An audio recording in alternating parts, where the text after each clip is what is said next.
Okay, so I'm going to tell a few stories of classical examples, some of the seminal works done in this field, kind of set the tone for what data visualization as a field became, right?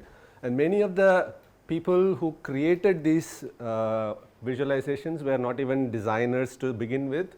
They were people from other professions. The first example that we are going to see is a visualization done by a physician, a doctor, okay? So that's the story of the cholera epidemic in 1851 by this guy called Dr. John Snow. Okay? Now you have to kind of place yourself 150 years back in time. London was not what it is now. It was a city in transition, right? It is right after or right in the middle of industrial revolution. A lot of jobs are becoming available for folks from the rural areas, and there was a heavy migration of rural population into the cities. Because if you look at the typical British feudal system, right, the working class people did not own lands. They were not the landowners, right? So there was a class of people who owned lands forever, and then they had the exclusive right to the lands, and the rest of the gentry had to merely work in those farms, right?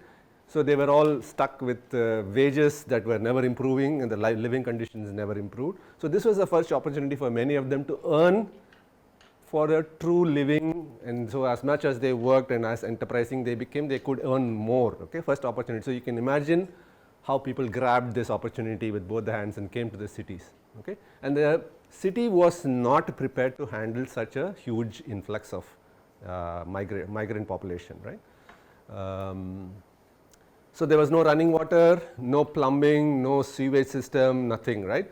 So suddenly there is this huge bunch of people landing up in the city, and they just overcrowded houses were tenements that were built for single families. There were like 10 families living together, and you can imagine the conditions that they were living in, right? So the garbage disposal system did not work.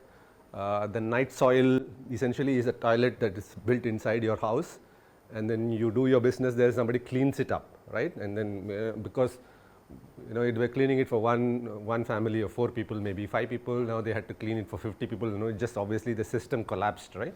And there was filth and totally unhygienic conditions all around the city. Okay, so if you look at some of the cartoons that were around that time, this is a cartoon that appeared in a newspaper around that time. You can see there is this mounds of garbage in the streets, and children scavenging, streets crowded, and everybody milling about in what appears to be not very hygienic conditions.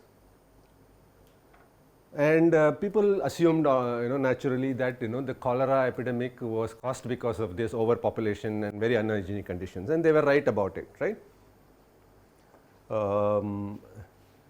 And cholera in 1854 was a disease that was not curable. Okay, so essentially it was a fatal disease. If you did not have the immunity to resist it, you most likely died from it. Those who had better immunity, younger population, survived it, and once you survive it, you don't get it back again. So that's the only form of protection that you had. You hope that you get it and then survive it, and then so you kind of immunized for cholera. But otherwise, the more vulnerable population, like elderly population, very young children, just died due to cholera. Okay, and they did not understand what was causing it and how to cure it. So one of the culprits that was immediately identified was this river Thames, right, which flew through the city of London and which became basically a sewage canal after this population came in, right? Because all the drainage from the houses went into the street, and from the streets it went into and then it just became a huge sewage dump, right? And absolutely filthy conditions. And then people imagined that there is this monsters coming out of the river that was actually causing, and there is this British trying to shield or fight against this. So it was when people do not understand something, then they kind of tend to demonize it, right? You kind of, okay, so it's some kind of a ununderstandable demon that was, terrorizing the city, and the British troops are fighting valiantly against this, but to no avail. And you see the London burning at the background, So it was a very gloomy picture, because it was a really bad epidemic, and this epidemic would return every few years in a very severe condition. It was seasonal, that every year it would come, but then some years it would be very large, at a very large scale, so lots of people would die, meaning that hundreds of people would die on the same day, and that was considered to be okay. Okay, so people imagined that it could be some kinds of these strange weird creatures that were floating around in the water, but somehow we can't see them, and that's something that again went against the conventional wisdom, right? Because the waterborne theory of disease was not understood at that point of time, right? So people did not know that, or the scientific community did not know that there were invisible microorganisms that were in the water, and that could be causing a disease. Okay, so for them, if the water was clear and they could not detect any impurities in them, it meant that the water was safe to drink. Okay, so if the water was clear, crystal clear, and you can't detect any impurities in it, there is nothing wrong with it, right? So Dr. Snow, on the other hand, had a very strong hunch about this waterborne. So he knew that there was something in the water, although we could not see it with the naked eye, that was causing it the problem. And even the scientific community dismissed him, saying that I mean, how can there be something in the water that that we can't see and still it is causing a problem? Okay, because it is tasteless, odorless, right? People can tell a bad water from a good water, right? So if it smells bad, they know that they don't drink it, right? If it looks dirty, they don't drink it, right? If it tastes badly, they don't drink it, right? But otherwise it seems to be okay, right? It seems to pass the smell test, the taste test, and the visual purity test, and then there shouldn't be anything wrong with it, right? That was the understanding at that point of time, right? So how does then John Snow convince people to take a look at the water and then do something about it, right? Also to understand how water was supplied during that time, there were these pump wells. So these are like bore wells that were sunk, and every street had one of these hand pumps. So you go there and then pump water and then take it to your homes for all kinds of purposes, for drinking, bathing, all kinds of usages. That's how people would collect, fetch water and then take it to, as I mentioned, there was no plumbing and there was no water supply through pipes. Okay, and because of that and because of cold weather, etc., people also will not take too much of water that would require them to be very hygienic, right? So people would not take bath every day, for example. That's very common, right? And they would use the bare minimum water that was required to just get by. So he suspected that some of these wells were contaminated. Okay, some of these pumps were contaminated, and therefore we should,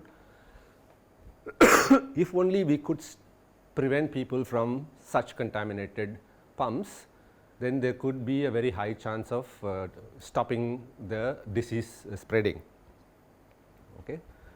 So, but he did not have evidence to convince the London municipal authorities about this, right? So what he did was that, okay, so let me go about in a more systematic way. Let's convince them with the data and some supporting evidence. So maybe because they are scientists after all, scientific community, they will be more convinced. So he took. So one of the good things about the municipality at that point of time was that they were able to. They would maintain very meticulous records of every birth and death. Okay, which all municipalities do these days. So what that would look like is like it's a register. Every day they would start open the register with a fresh page, put the date and then write down all the people who died and where they lived. Okay? So, that is the basic data that was available to John Snow to start with. Okay? So, he went to the municipal authorities, requested for this register to be made available to them, he copied them, and then tried to play around with these numbers. He was trying to see, like, there are some patterns that he could detect, okay, where there are more deaths on certain place, certain days. You can see that it was a time graph that he was trying to do, right. So, you could see that there was some on a higher, so there was some fluctuations, always go through some waves, right. All epidemics go through waves, as we have seen in the case of coronavirus. Okay, so this was in something like, so he was doing things like this, but they were not very helpful. Okay.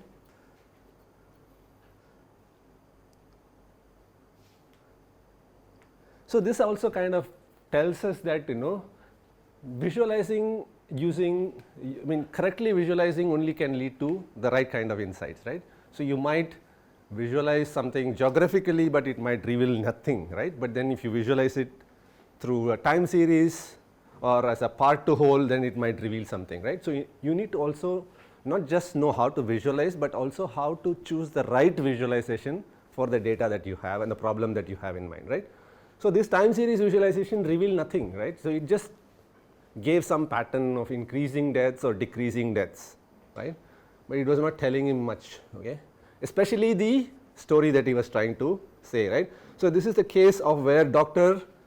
Snow had a very strong hunch about something. He completely was convinced that it was because of so he was only looking for some evidence to support his story, right.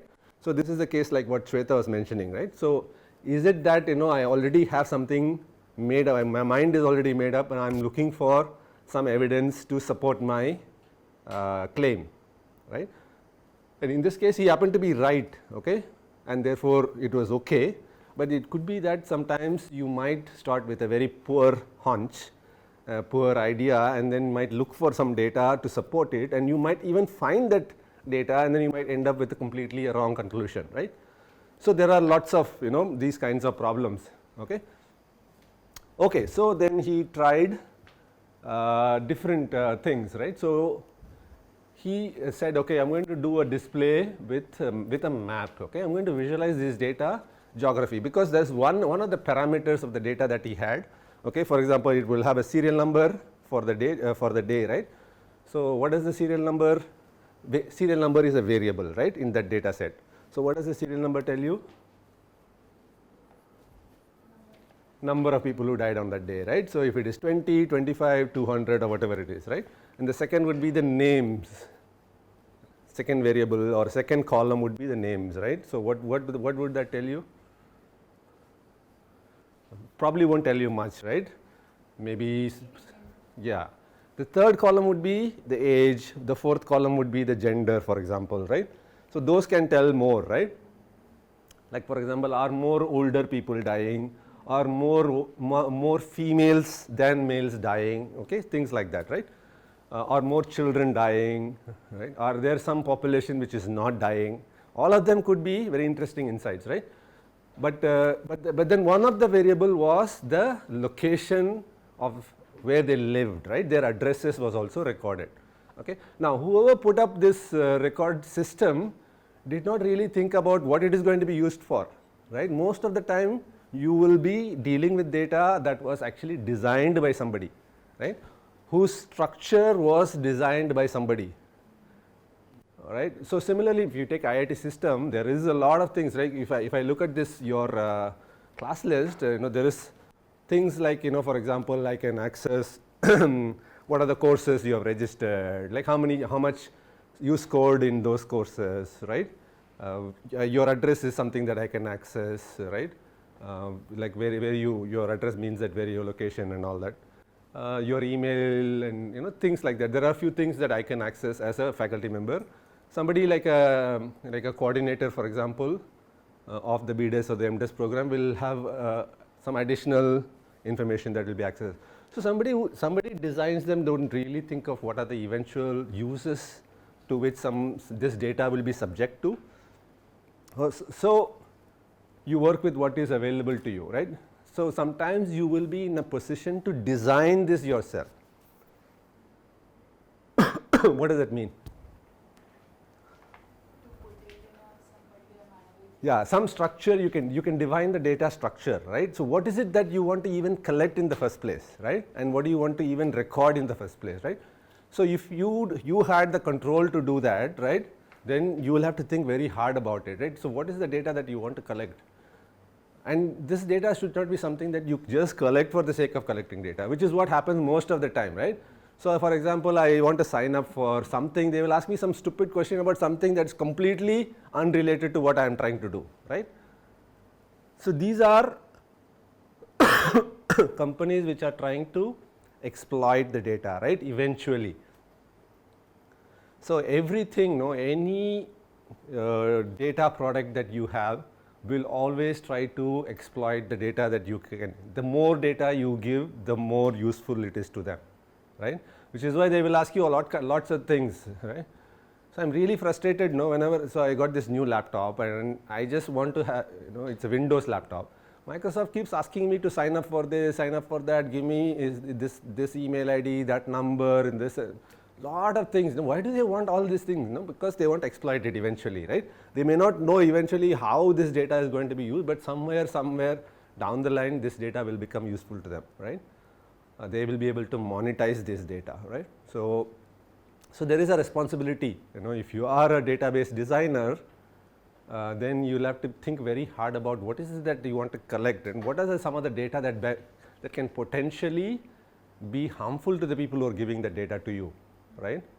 Because you may not have the intention to exploit it in a bad way, but then somebody else might be able to figure out something by that, okay? Already political parties can figure out a lot about who is voting for who, okay? So a few years ago I saw one presentation from the data science department or the group of one of the leading national parties, and you will be amazed at the amount of information that they have on you. They can tell you by street level, who is voting for who, okay? So which means that they can even discriminate a particular section of the population based on who you are voting for, right? So they know that this street typically votes for the opposition party, they won't vote for me, why would I care, right? So I mean, I will just ignore if they come asking for some amenities to be improved, put a better road here, put something here, they will say that no, you're not voting for me, I know that you're not voting for me, right? Why should I care? So this is really the problem with too much of information being collected, right? Anyway, back to the story of Jon Snow. So he had this, he didn't use a lot of other things. For example, he didn't use gender data, he didn't use age data, but he just used the number which is in the first column, right? And then the total number, and then he used the location. So there were multiple deaths from the same location, right? Which means that in a household, more people died. In fact, sometimes the whole family died, right? Because it was contagious and so on. So he used a very simple visualization, which is he marked the deaths, each death by one line, and then he also marked the position of the community pumps that were available in them. Okay, and he ended up with something like this. So what you see here is a cropped version of the entire city. I am just showing the part where there is more concentration of deaths, right? So as you will be able to see, there are these lines, right? So this is just one single household, okay? So five people died in this house, 3 people, 2 people, 1 person, 2 people, and so on. So there are, you see this, there are so many people. So that means that they are probably multi-family households, right? More than one family lived, and they were also larger families at that time, right? It was common to have a family of like 6, 7 children, besides the parents and so on. Okay, so he marked the pumps. So you can see one of the pumps being marked here. The pump is here. There is another pump here. So you also had to work with very limited, graphic display capabilities, right? You can see all of them were in black and white. Okay, so there was probably a limitation of what he can do, and so on the map of London, he marked them. Okay, and then immediately you could sense a pattern. You could see a pattern that the deaths were concentrated in certain areas, right? And it was more concentrated around the pump on Broad Street. Okay, so this pump, and then he went and investigated a little bit further. He went to the location of the pump and asked around what's happening here, and then he found out that this pump was a particularly popular pump, meaning that the water from this well was considered to be sweeter, okay, and a lot of people had a preference for this water. So much so that even people living far away and much closer to another pump would walk all the way here to fetch water for their households. Okay. So because they liked the water better than the other pumps. Okay. So it was a popular pump, more deaths around it, and he concluded immediately that this pump had something to do with this very high death rates. Okay. And then there were some corroborative pieces of evidence that kind of nicely fell in his way that confirmed what he hypothesized. The hypothesis is that this pump is contaminated, and therefore there is more deaths around this area. This patterns are obvious, right? So as you move further from this area, there was much lesser deaths, okay, even though pumps existed in those places, right? So obviously, there has to be something to do with the pump, right? Why is that there are more deaths around certain pumps, right? So this piece of evidence was this thing, okay. So you see this brewery here. Okay, so brewery is this brewery made beer, and their part of the wages was paid as beer. Okay, and therefore people who worked in the beer and lived in the place actually drank the beer, and they never had to drink water. Okay, and then therefore they were protected from the contaminated water. Okay, so everybody got enough of beer every day that they just only drank beer, and then they never had to drink water. And so very surprising that there was so much of death around, and only this brewery was unaffected. Nobody who worked in the brewery had died. Okay, so that must tell a story, right? That must tell a reason. Okay, another interesting piece of evidence he got was that there was a lady far away in somebody's household, a lady's household, where everybody, or 5 or 6 people, died, and that was an anomaly or an outlier as far as that area was concerned. Okay, that area was not at all affected by cholera, but except this household. Okay, one household suddenly like 5 people died, but why is that, right? So he questioned that and found out that that lady used to live on Broad Street, and she had a particular liking for this water. Okay, and she would send a carriage, a horse-drawn carriage, every week to fetch water from here, and then that's the water that they would consume at their household. Okay, so even though she was living in an area which was not affected by cholera, and because she drank water from this well, it kind of, so these two pieces of evidence was kind of a strong confirming evidence that he had. Okay, and then he called for a meeting with the municipal authorities, and he presented this, and this is how he presented, exactly like the way I presented to you, saying that these are the things, that is what is happening, and I think that this pump is contaminated. If you close this pump, and you can reduce cholera.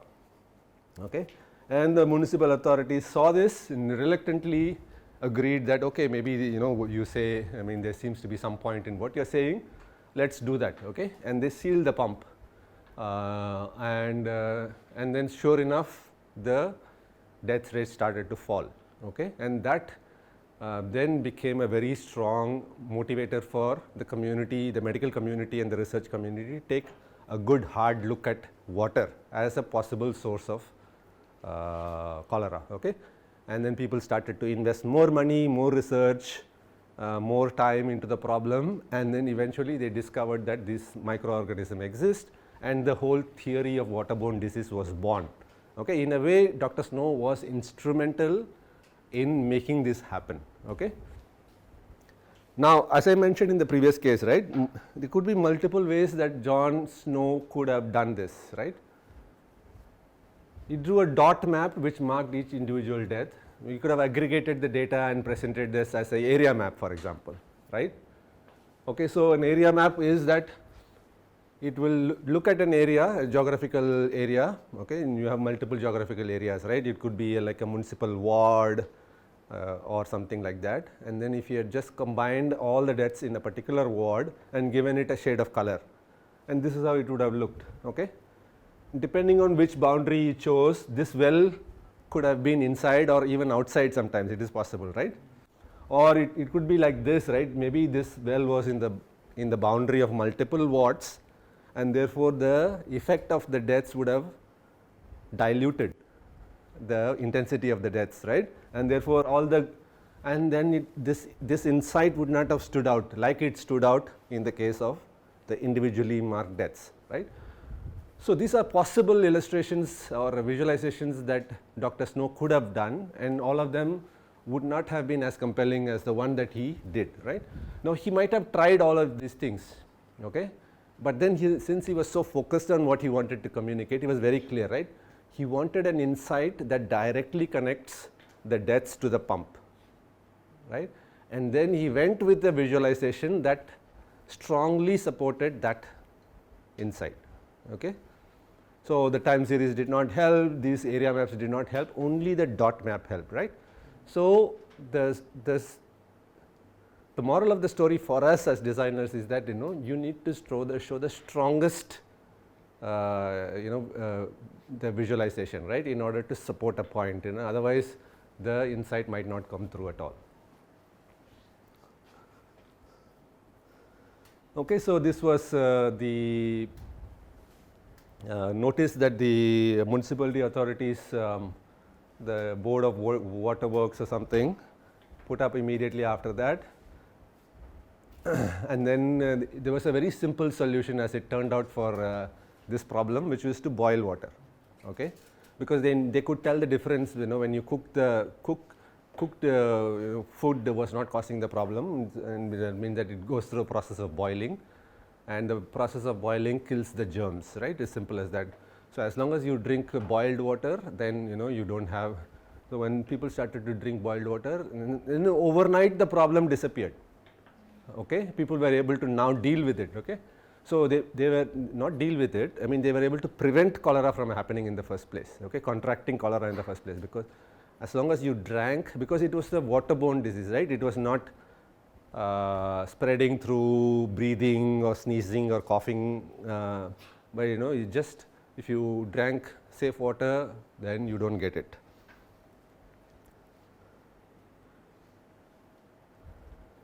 Okay, so this is the point. An area map, area may be free of cases because it's not populated, maybe more people lived. So there could be some problems in Dr. Snow's map that we are still overlooking, right. The dot map does not take into account a number of people living in an area, right. So we saw this map, dot map, right. So it could be a simple population map also, isn't it? You know what a population map, right? So it could be just a proportion is the same, just that we have lesser people dying here because of lesser population, right? It is possible, right? So it could be misleading, and you need to account for those kinds of things, right? Sometimes when you do these kinds of things, you need to so if that area is uniformly populated, then it holds good, holds true. But if there is so sometimes the population maps are very geographical maps in which some variable is plotted can be misleading, because it could be a direct function of the population itself, okay. So which kind of leads us to this important point, geographic profile maps, which are basically just population maps, okay. So if you guys are aware of this cartoon XKCD, if you are not, please look them up, they are really very smart, intelligent cartoons. So if you look at anything, any data like our site's users, subscribers to Martha Stewart Living, consumers of furry pornography, right? The map is the same. Why?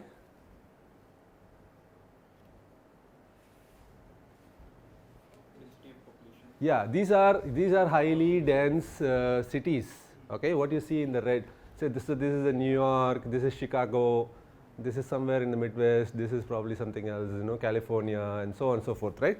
So higher dense population will have higher representation of whatever it is that you are trying to show, right? And therefore, you have to be careful these kinds of things.